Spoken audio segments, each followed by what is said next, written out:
Tonight, turmoil in Israel. Thousands of protesters taking to the streets, calling it the Day of Disruption. And they're determined to do just that, blocking roads and highways, the police turning water cannons on the crowds, demonstrators clashing with authorities, more than 60 arrests reported. In Haifa, this news photographer thrown to the ground by police. And for those arriving at Tel Aviv's airport today, this was the welcome party. An estimated 10,000 people creating a sea of white and blue Israeli flags. The protesters furious over their government's plans to revamp the nation's judiciary that would effectively sideline Israel's judges. That just passed a key test. The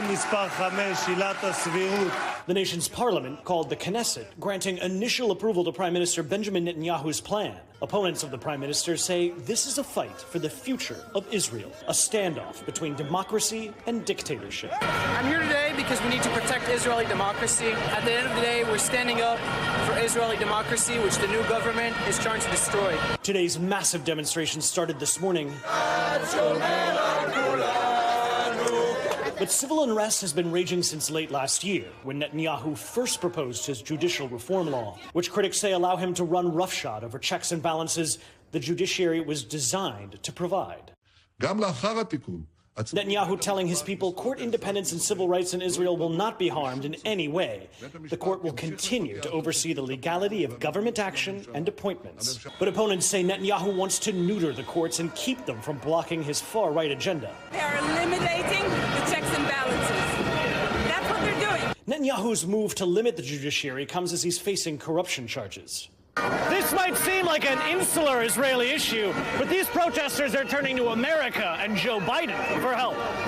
We need help from the ambassador, from the government of U.S. Why are you here in front of the U.S. Embassy, of all places? For many years, the U.S. protected Israel from the external threats, and this is a moment where the U.S. can play a role in helping Israel from some internal threats.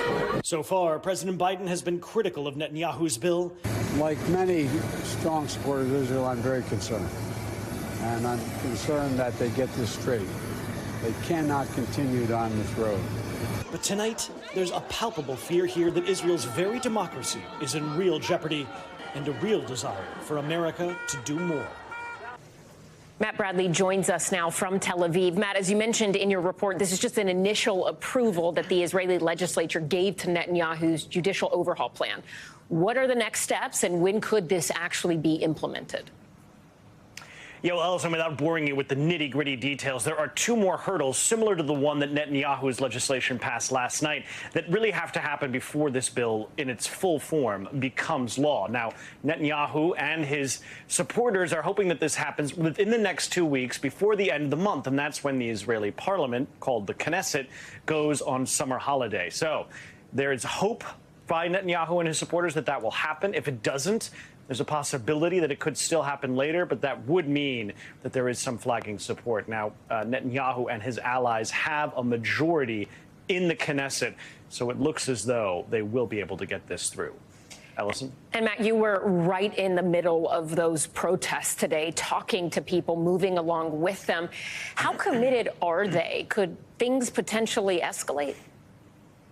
I mean, the exuberance was palpable. You could really feel the anger and the fear. People were saying, we are deeply, deeply afraid, not just for ourselves, but for future generations. But, you know, Ellison, this really goes beyond kind of the nitty-gritty, the detailed stuff that I was just talking about, the finer points of judicial law. This is really about a clash of sort of mentality, of outlook here in Israel. We're seeing a pitting of two sides against each other. The more sort of urbane, left liberal, more urban dwellers here in Tel Aviv who are fighting against a cultural divide, against those in Jerusalem, those in the settlements, who really have a very, very different outlook and a different vision for the future of Israel. So that's why, much more so than the fineries of judicial politics that are going on here, it really is about culture and about fighting for the future of this country and where they see this country going from their own vision.